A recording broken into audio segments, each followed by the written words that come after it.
데일 카네기 인간관계론, 이런 제목의 책이 있습니다. 이 카네기 인간관계론이라는 이 책은 초판이 1936년도에 나왔으니까요. 이게 지금부터 무려 84년 전에 나온 책인데요. 아직까지도 이 인간관계론과 관련해서 많은 사람들이 구입해서 읽는 책 중에 하나입니다.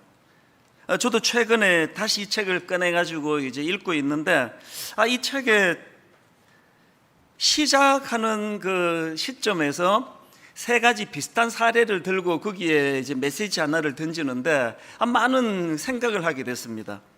그 책에 제일 먼저 나오는 사례 중에 하나가 뭐냐 하니까 거기에 그 쌍권총 크롤리라는 사람 이야기가 나옵니다. 이 쌍권총 크롤리라는 이 사람은 얼마나 악명이 높은 범죄자였던지 그 책에 보니까 뉴욕 역사상 가장 위험한 범죄자였다, 그러니까 이런 평가를 받는 사람입니다. 그리고는 나중에 그 사형 선고를 받을 만큼 그렇게 흉악한 사람이었는데요.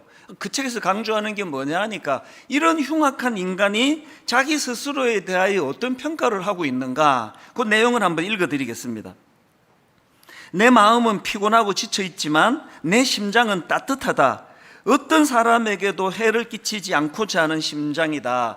바로 사람을 죽이고 이런 악한 짓을 저지르면서 자기를 어떻게 인식하느냐, 나는 이렇게 착한 사람이다, 나 이 따뜻한 심장을 가졌다, 이렇게 인식을 하더라는 겁니다.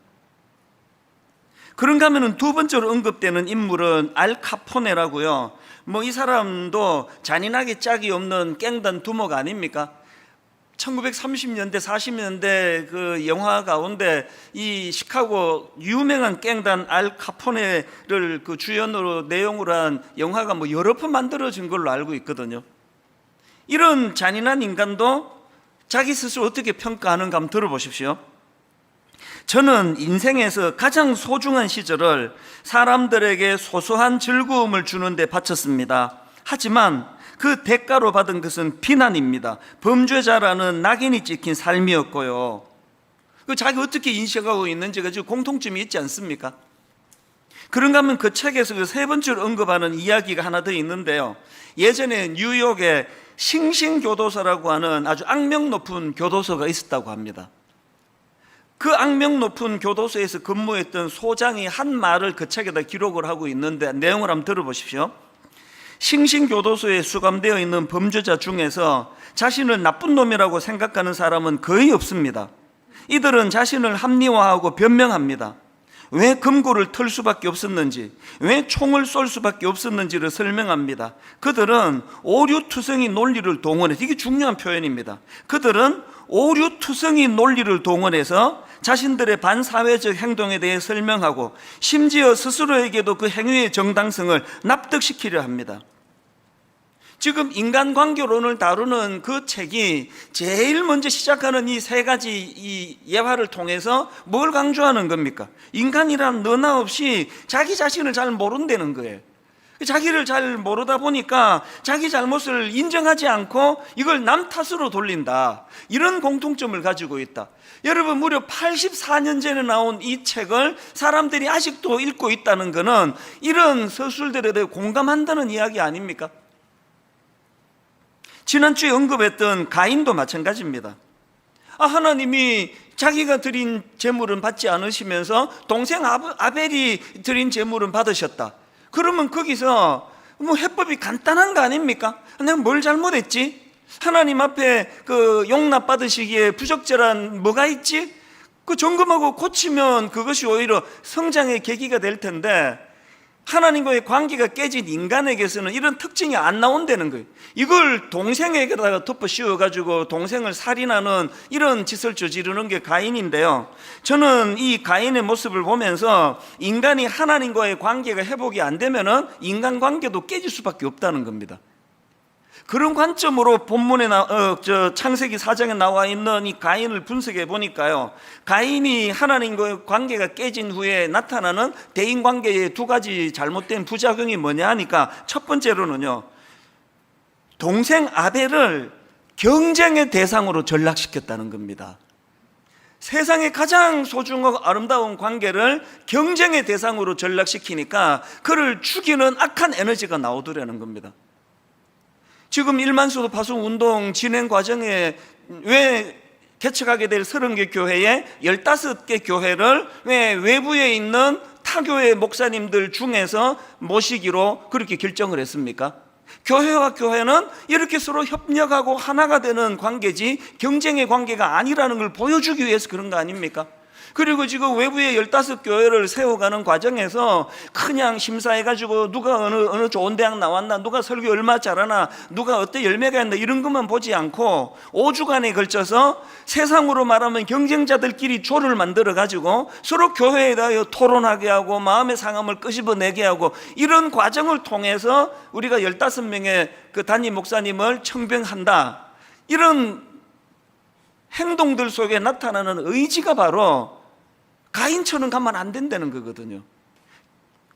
우리가 피로 나눈 가정에서 만나는 형제 자매와의 관계도 그렇고 십자가로 하나 된 그리스도 안에서의 관계도 그렇고 하나님과의 관계가 잘못되면 대인관계에서 상대방을 경쟁의 대상으로 생각해요. 눌러야 되는, 죽여야 되는.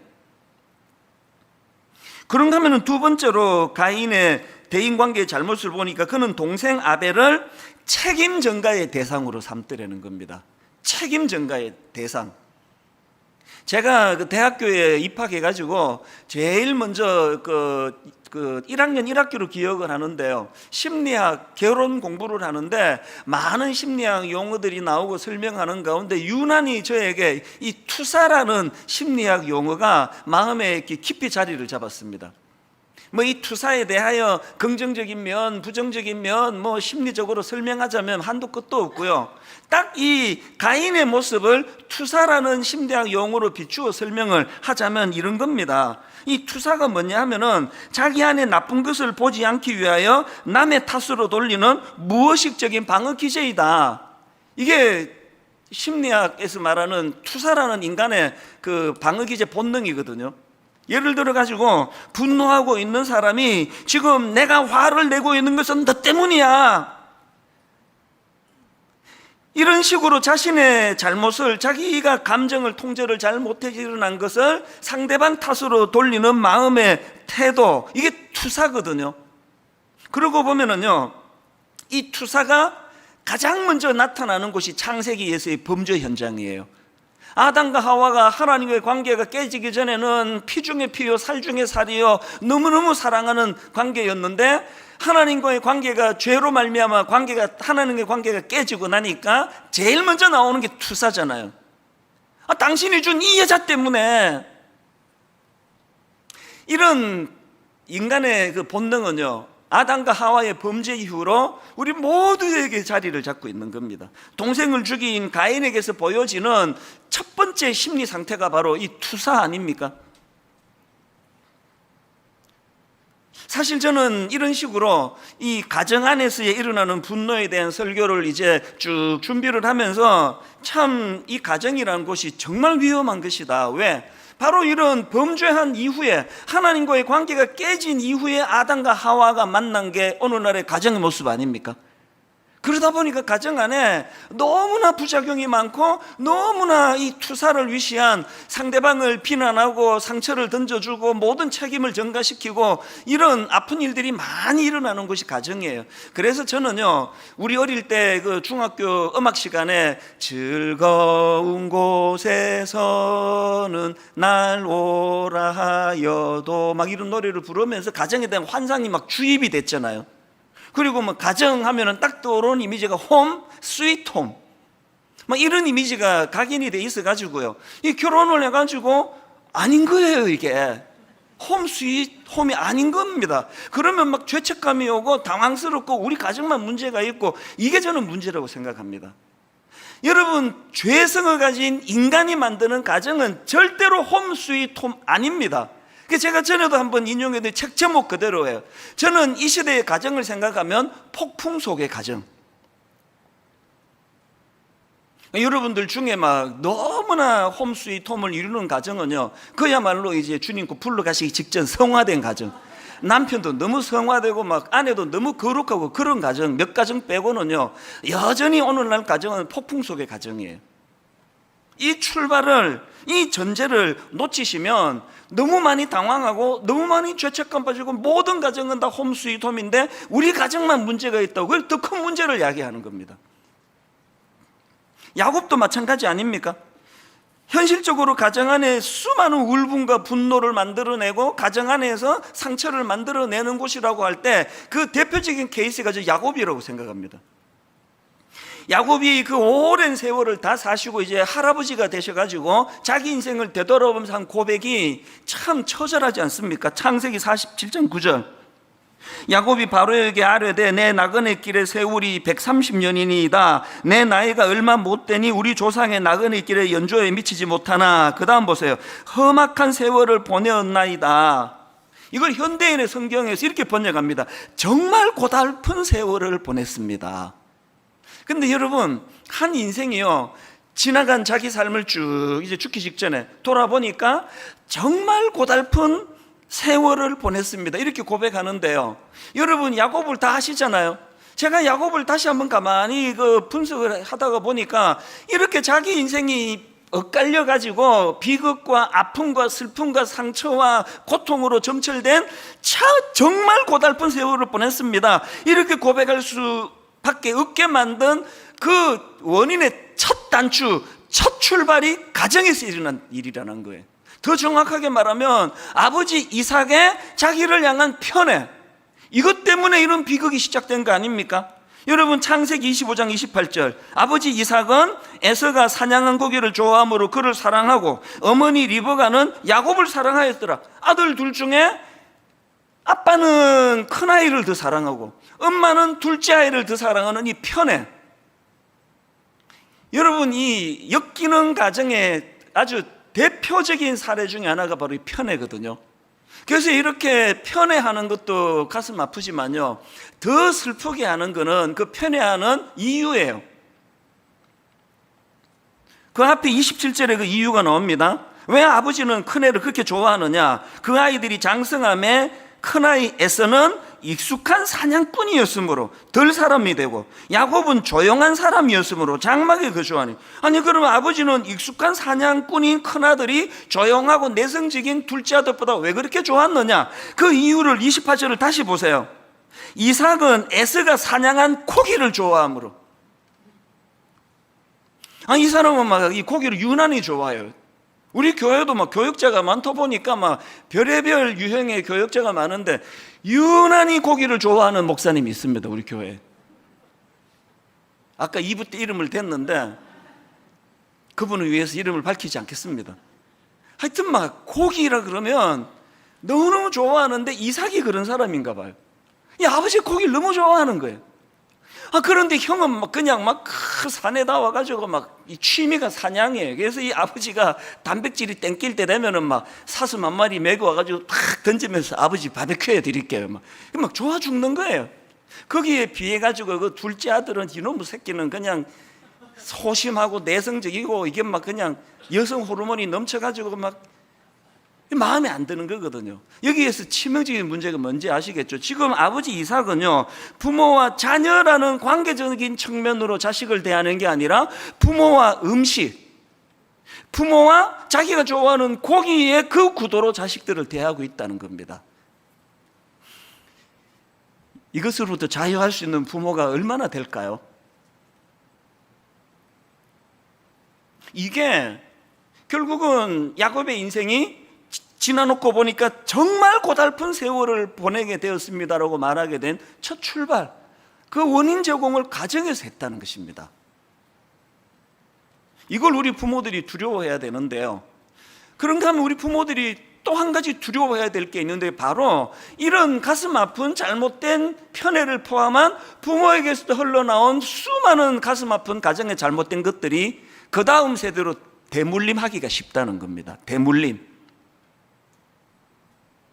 야곱이 윗대 아버지가 자기를 편애한 것 때문에 그것도 자기의 인격을 가지고 보는 것이 아니라 그 음식이라고 하는 그 사냥을 잘하고 못하고 하는 이런 기능을 가지고 자기를 대하는 것에 대하여 얼마나 상처를 받았습니까? 그런데 도저히 이해가 안 되는 게요, 똑같은 짓을 자기 아들들에게 저지르는 겁니다. 창세기 37장 3절을 보십시오. 요셉은 노년에 얻은 아들이므로 야곱 입장했습니다. 요셉은 노년에 얻은 아들이므로 이스라엘이 여러 아들들보다 그를 더 사랑하므로 그를 위하여 채색옷을 지었더니, 그래서 4절, 그의 형들이 아버지가 형들보다 그를 더 사랑함을 보고 그를 미워하여 그에게 편안하게 말할 수 없었더라. 그렇게 사랑하는 아들 요셉이 왜 그렇게 어린 나이에 남의 나라에 팔려가야 됐고 이상한 여자를 만나가지고 그냥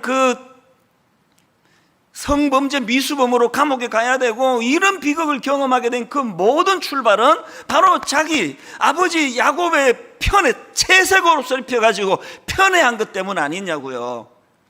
아니, 지금 자기가 뻔히 아버지 이삭이 자식들을 편애할 때 이게 얼마나 큰 상처를 만들어내는 것인가를 온몸으로 경험해 놓고 이걸 그대로 전수시키는 게, 이게 가슴 아픈 또 어리석은 아버지 야곱의 모습이더라는 겁니다. 이게 가정 안에 흐르는 잘못된 대물림입니다. 어릴 때, 우리 때는 그런 가정이 꽤 많았습니다. 아버지가 화가 나면 막 어머니를 막 때리시는 그런 가정. 이게 이제 습관화가 돼가지고 막 너무나 아내를 괴롭히는 그런 가정들이 가끔씩 있었거든요. 그러면요, 그런 가정에서 자란 아이들이 어릴 때 모두가 다 이를 악물고 결심을 한대요.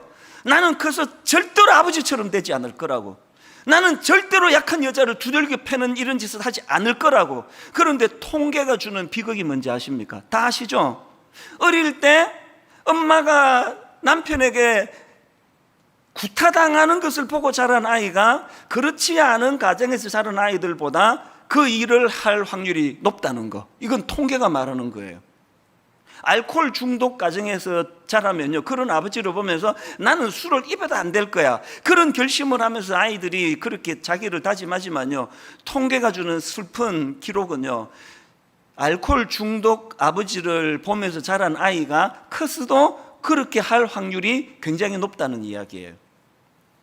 이런 것들이 뭘 우리에게 교훈하고 경고합니까? 편애받은 야곱이 자기 아들을 편애함으로 그 아들을 힘들게 하는 이 대물림, 이 고리를 끊지 않으면 그 가정 안에서 끊임없이 확대 재생산되는 이 울분의 문제, 상처의 문제를 치유할 길이 없다는 것입니다. 이처럼 제가 지금 가정은 절대 홈 스위트 홈 되기가 쉽지 않다, 가정은 내버려 두면 죄성으로 말미암아 폭풍성의 가정으로 흘러갈 위험이 있다, 이 이야기를 제가 드리고 있는 거 아닙니까? 게다가요, 이렇게 죄성으로 말미암아 홈 스위트 홈을 만들기가 어려운 이 본능이 우리에게 자리 잡고 있는데, 우리 시대는 더 불행한 게 유사 이래로 부모 세대와 자녀 세대 이렇게 갈등의 골이 깊었던 적이 없잖아요. 다 피해자예요. 아버지는 이 세상을 이런 세상을 경험했고 지금 아들은 저런 세상을 경험하는 거예요. 그래서 아버지가 이렇게 이야기하면 이 아들은 도대체 이해가 안 되는 겁니다. 그래서 상당히 많은 자녀들은 자기 부모에 대하여 꼴통이라 생각해요. 우리 어른들이 제일 듣기 싫은 게 꼴통 아닙니까? 그러나 상당히 많은 젊은이들이 기성세대에 대하여 이해가 안 된다 그래요. 그건요, 우리 젊은이들 오해하시면 안 됩니다. 아버지 세대가 그게 이상해서 그런 게 아니고요, 여러분이 겪고 있는 세계와 부모가 겪은 세계가 다르기 때문에, 그건 틀린 게 아니고 다른 거거든요. 그 자녀들에 대해서도 마찬가지입니다. 부모들이 도저히 자녀들을 이해를 못하는 겁니다. 우리 경험 세계로는. 아니, 얘가 어떻게 이런 생각을 할 수 있지? 아니, 어떻게 이렇게 행동을 하지? 다 피해자예요. 제가 이런 생각으로 아주 골똘히 또 아픔을 겪고 있을 때 하나님이 너무 좋은 경험을 하나 하게 하셨습니다. 엘리베이터에서 일어난 일인데요, 저는 이제 이 목사다 보니까 우리나라 분들이 낯선 사람들에 대하여 너무 무뚝뚝하고 하여튼 표정도 안 좋고 볼 때도 이렇게 쳐다보고 굉장히 나쁜 문화예요. 저는 이제 목사니까 이걸 좀 깨보고 싶어가지고요, 엘리베이터 타면 항상 제가 먼저 인사를 해요. 그것도 소리내서 인사합니다. 안녕하세요, 좋은 아침입니다. 막 열받을 때는 막 그런 말도 막 하고요. 먼저 제가 인사를 해요. 안녕하세요. 그날도요, 여느 때와 다름없이 엘리베이터 문이 딱 열렸는데 거기 어떤 젊은 여학생이 타고 있더라고요. 그래서 저는 나이가 적고 많고 안 가리고 다 존댓말을 씁니다. 그래서 타면서 너무나 발랄하게 안녕하세요 그랬는데 그쪽에서 완전히 이게 내가 민망할 정도로 그거를 무시하는 거예요. 이 전문 용어로 개무시. 그 얼마나 민망합니까? 속에서 굉장히 여기서 이제 엘리베이터에 쭉 내려가면서 내가 성령이 껴내릴 거였습니다. 아버지 화나지 않게. 그러고는 마음이 잘 추스려져 가지고 이제 문이 열리는데 더 발랄하게 인사했습니다. 좋은 하루 되세요. 또 무시하는 거예요. 화가 나는 겁니다. 이 도대체 몇 층에 사는 애야? 아니 어른이 이렇게까지 친절하게 인사를 하는데 이렇게까지 이걸 무시하는 거야? 그러면 화가 나는 거예요. 화가 나니까 이제 나는 늘 이제 먼저 또 양보하거든요. 먼저 가시라고. 그 양보를 받은 이 젊은 학생이 그 어른의 인사를 그렇게 무시하는 게 대해서 화가 나가지고 째려보면서 뒤를 따라가다가 깜짝 놀란 게 뭐냐? 이어폰을 하고 있는 거예요.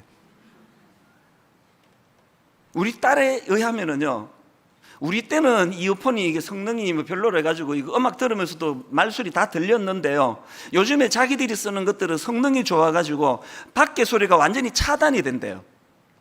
그러니까 저 혼자 섭섭하고 저 혼자 상처받고 저 혼자 오해하고 혼자 다 하고, 그동안에 이 젊은 아가씨는요 나하고 아무 상관이 없었던 겁니다. 그날 하루 종일 그 사건이 떠오르는 거예요. 지금 내 아들하고 내 딸하고 겪는 꽤 많은 오해가 이런 데서 일어날 수 있겠구나. 전혀 아닌데 이 세상이 자꾸 오해를 만들고 이간질을 시키고 있는 거 아닙니까? 이런 맥락에서 저는요 참 여러 가지로 이 시대의 가정이 마음이 아프고, 저도 이제 새 아이가 다 20대다 보니까 서로가 조율하고 조절하려고 애를 많이 쓰는 그런 과정에 있다 보니까 이 가정에 대해서 많은 생각을 하게 되는데, 많은 생각을 하면서 내가 내린 대안은 딱 하나예요. 대안은 딱 하나입니다. 대안은 에베소서 2장 14절밖에 없습니다. 그는 우리의 화평이신지라 둘로 하나를 만드사 원수된 것 곧 중간에 막힌 담을 자기 육체로 허시고. 이 말씀은요 가정 안에서 갈등이 일어날 때도 필요한 말씀이고, 사회생활할 때 보수니 진보니 이런 것들로 그냥 편이 갈라져 있을 때도 필요한 말씀이고, 전방위로 필요한 말씀이지만, 오늘 여러분이 에베소서 2장 14절 말씀은 오늘 우리 아픔을 겪는 가정에 절실히 필요한 말씀, 아니요 유일한 대안이라고 믿습니다. 오늘 아버지와 자녀 사이에, 오늘 남편과 아내 사이에, 부모님과 또 자녀 사이에 이 갈등을 해결하는데 유일한 대안이 있다면 둘로 하나를 만드시기 위하여 당신의 육체를 허심으로 말미암아, 십자가 아닙니까? 십자가의 은혜를 회복하는 것 말고는 오늘 우리 시대에 폭풍 속의 가정을 홈 스윗 홈으로 만드는 대안은 없습니다. 그래서 우리는요 늘 성령님을 사모해야 돼요. 늘 성령님께 의뢰하고 또 의뢰해야 됩니다. 성령님, 십자가의 도가 우리 가정의 바탕을 이루게 하여 주시옵소서. 저는 십자가로 변화된 가정이 외쳐야 될 구호는 에베소서 5장 21절이라고 생각합니다. 그리스도를 경외함으로 피차 복종하라. 그리스도를 경외함으로, 그리스도를 두려워함으로, 그리스도를 경외함으로, 그리스도를 사랑함으로, 그분의 십자가를 사랑함으로 구현되는 건 피차 복종이에요. 제가 제 아내에 대하여 여자니 남자니 내가 나이가 많으니 적으니 이런 모든 것들을 다 뒤덮어 하나로 만드는 유일한 능력이 있다면 그리스도를 경외하는 겁니다. 한번 따라해 보시겠습니까? 그리스도를 경외함으로, 그리스도를 경외함으로 피차 복종하라. 저는 이 가정에서 일어나는 분노 다스리기, 이런 제목으로 이제 말씀을 준비하면서요, 우리가 이제 십자가 안에서 너무나 태풍 속의 가정의 갈등을 겪던 가정들이 그야말로 홈 스위트 홈, 너무나 에덴 동산에서의 은혜로운 가정을 회복하기 위해선 우리가 가정과 관련해서 두 가지 기도 제목을 가져야 됩니다. 이 제목을 오늘부터 저와 여러분이 이번 여름 내내 하나님께 드리면 좋겠습니다. 가정을 회복하기 위한 첫 번째 기도 제목이 뭐냐? 하나님, 문제의 원인을, 우리 가정에서 일어나는 여러 문제의 원인들을 나 자신에서 찾는 태도를 허락하여 주시기 원합니다. 문제의 원인을 나 자신에게서 찾는 태도를 하나님께 구해야 한다는 겁니다. 제가 아까 창세기 47장 9절에 야곱 이야기 해드렸는데요, 다시 한번 보십시오.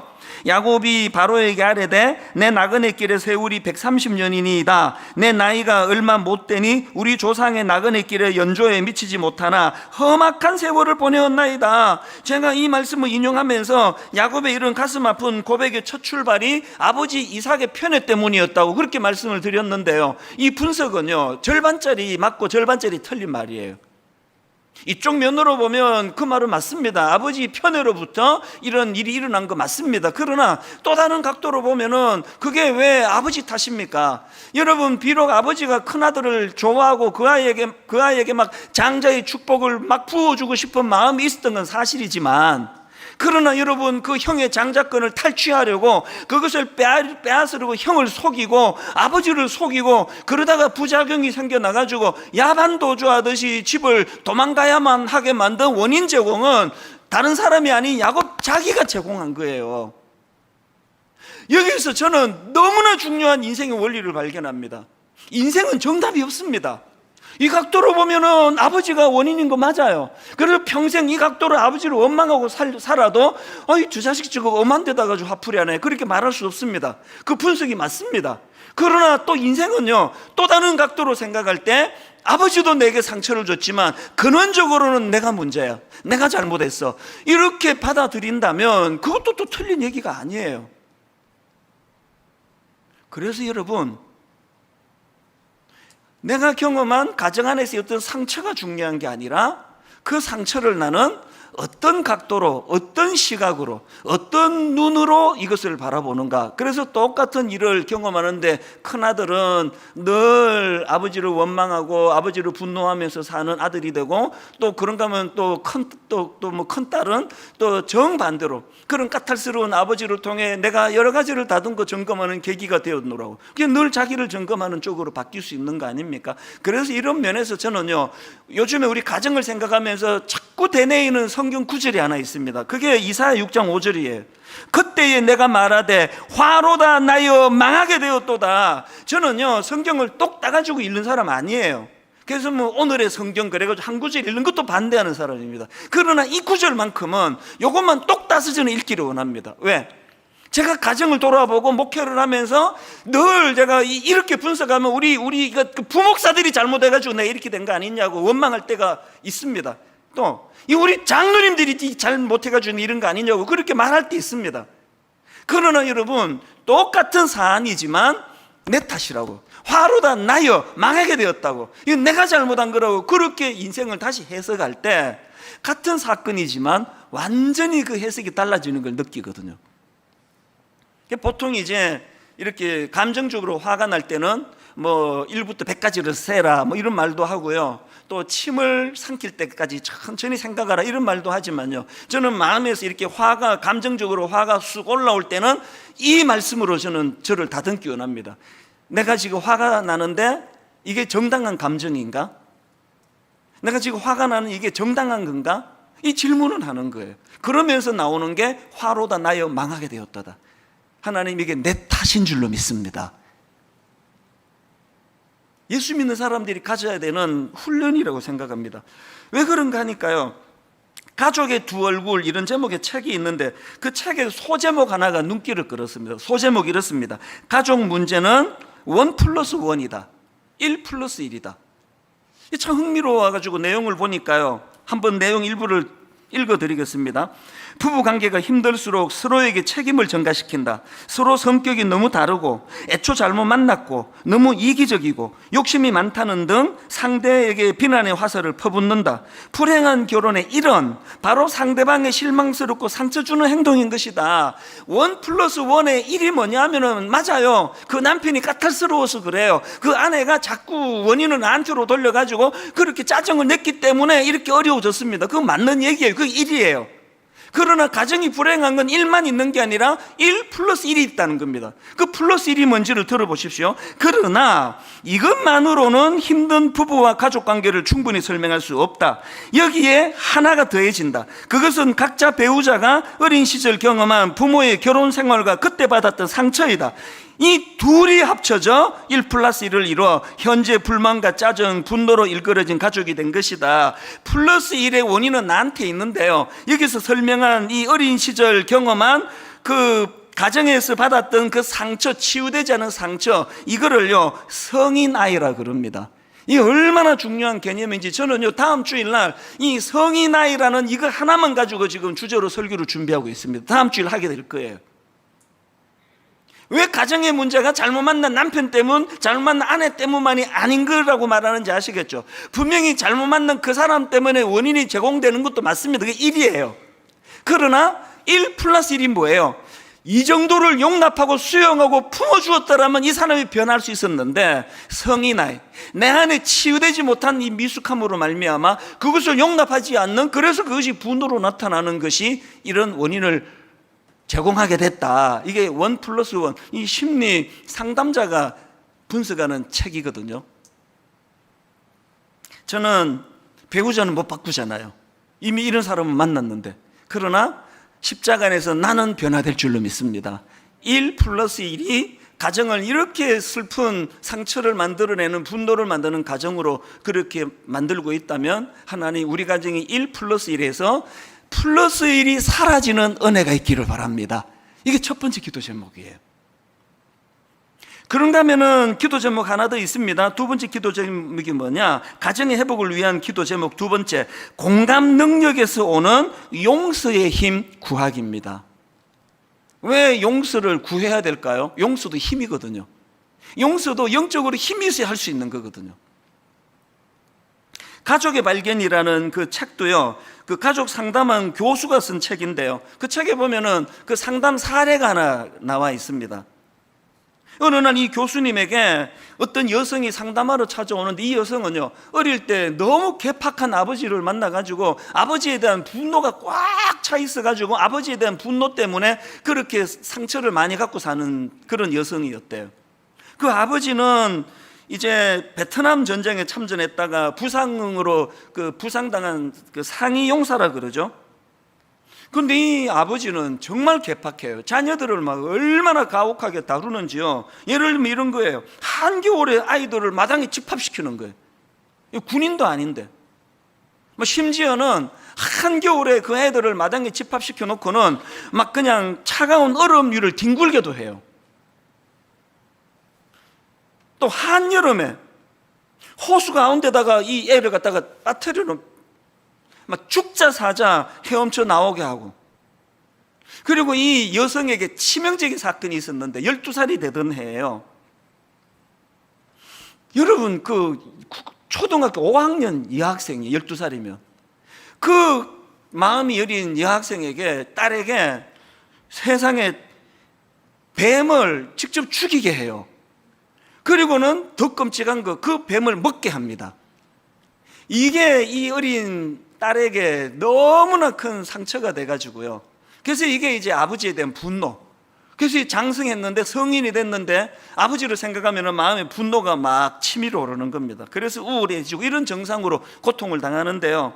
그런 증상을 가지고 이제 이 상담 교수님을 만나 상담을 드렸는데, 그날 이 상담하는 과정에서 이 여성이요 두 가지를 깨달은 거예요. 하나는 자기 자신의 상태도 깨달았지만, 두 번째가 아버지의 내면을 들여다보는 계기가 된 겁니다. 아버지가 왜 이런 괴팍한 행동을 했는가? 아까 그 아버지는 베트남 전쟁에 참전했다가 부상을 당했다 그랬잖아요. 그 상처가, 트라우마가 이 아버지를 너무나 두려움에 휩싸이게 만든 겁니다. 그래서 이 세상은 베트남 전쟁터와 같은 곳이고, 이게 정신 안 차리면 언제 이런 끔찍한 일을 당할지 모르는 세상인데, 우리 아이들을 강하게 키워야 되겠다, 이렇게 약하면 안 되겠다, 그 트라우마에서 이런 무리한 행동이 나온 거더라는 거예요. 그날 이 여성이 깨달은 게, 우리 아버지의 행동 자체는 이해할 수 없는 나쁜 일이었지만, 그런 이해할 수 없는 아버지의 행동 내면에 우리를 사랑하는, 우리를 아끼는 마음이 있었다는 것을 깨닫고 나니까 치유가 되더라는 거예요. 이게 공감 능력이라는 그런 표현으로 쓰여지는 거 아닙니까? 제가 이런 내용을 담은 책을 읽으면서 공감 능력은 어디서 나오느냐? 히브리서 4장 15절에서 나옵니다. 우리에게 있는 대제사장은 우리의 연약함을 동정하지 못하시리가 아니요, 우리에게 있는 대제사장은 우리의 연약함을 동정하지 못하시리가 아니요, 모든 일에 우리와 똑같이 시험을 받으시니로되 죄는 없으시로다. 십자가가 가능했던 건 이렇게 천박하고 이렇게 미숙한 하나님과의 관계를 깨버리기 좋아하는 우리 인생을 동정으로 바라보시는, 긍휼로 바라보시는, 공감 능력으로 대하시는 그 은혜를 경험하고 나면은 우리에게 회복되는 게 공감 능력이에요.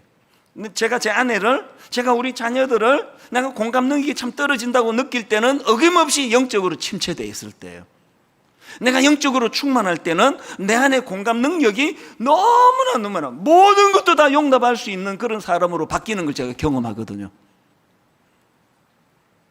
오늘 제가 본문으로 잡은 에베소서 4장 31절도 보십시오. 너희는 모든 악독과 노함과 분냉과 떠드는 것과 비방하는 것을 모든 악의와 함께 버리고, 이게 뭐 누구나 안 버리고 싶습니까? 안 되는데 어떻게 해요? 이 모든 악한 감정을 버릴 수 있는 능력은 그 다음 32절에서 나옵니다. 서로 친절하게 하며 상대방을 불쌍히 여기며, 그 다음 보세요. 서로 용서하기를 하나님이 그리스도 안에서 너희를 용서하신 것 같이 하라. 서로 용서하기를 하나님이 그리스도 안에서, 하나님께서 공감 능력으로 십자가로 우리를 구원해 주신 그 용서하심으로 서로 용서하라.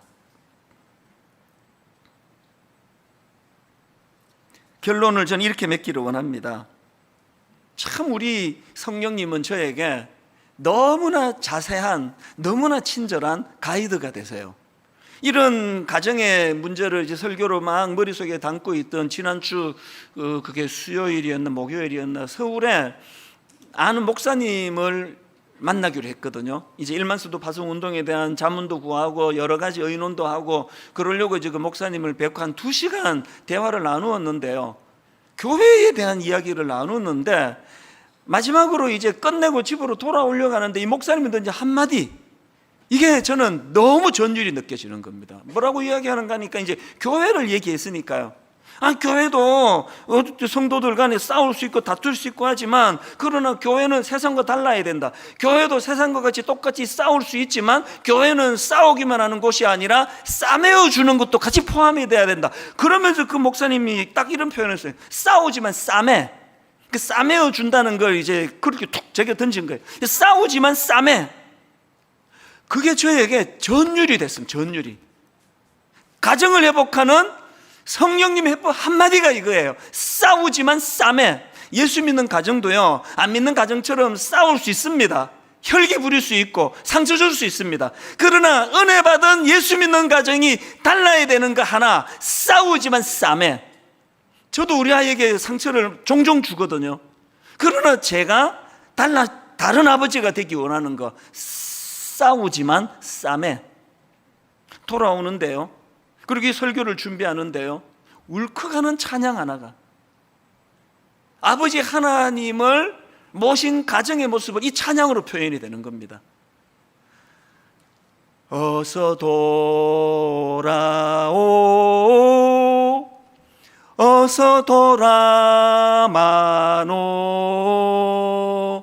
채찍 맞아 아파도 주님의 손으로 때리시고 또 어루만져 위로해 주시는, 이 되면서 울컥하는 거예요. 사랑의 아버지이기도 하지만 공의의 아버지세요. 우리가 잘못할 때 매를 드세요. 징계를 하세요. 그래서 아파요. 그런데 우리 하나님 아버지, 육신의 아버지와 다른 거, 때리시고 또 어루만져, 때리시고 또 어루만져 위로해 주시는, 제가 이 대목에서 훌컥하니까 아버지로서 회개가 나오더라고요. 우리 아이들 바르게 키운다고 지적 많이 하고 야단 많이 치고 뭐 매를 들고 하진 않지만 내게 어루만져가 있었던가? 사랑하는 남편과 아내 혹은 아버지와 어머니와 자녀 여러분, 예수 믿는 가정에 달라야 되는 한 가지, 싸우지만 싸매예요. 싸우지만 싸매, 싸우지만 싸매. 아버지 하나님에게서 나온 성품입니다. 우리 이 찬양, 힘들고 지쳐 낭망하고 넘어져 일어날 힘 전혀 없을 때 묵상하다가 보니까요, 이제 가정에 대한 설교를 준비하다 보니까 꽤 많은 힘들게 하고 지치게 하고 낭망하게 하고 넘어지게 하고 일어날 힘이 없게 만드는 건 가정에서부터 시작이에요.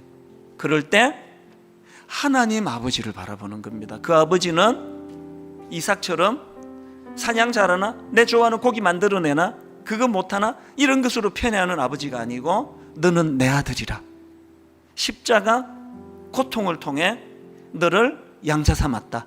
오늘 이 찬양 부르는 동안에 이 원리로 여러분 가정이 치유된 은혜가 있기를 바랍니다.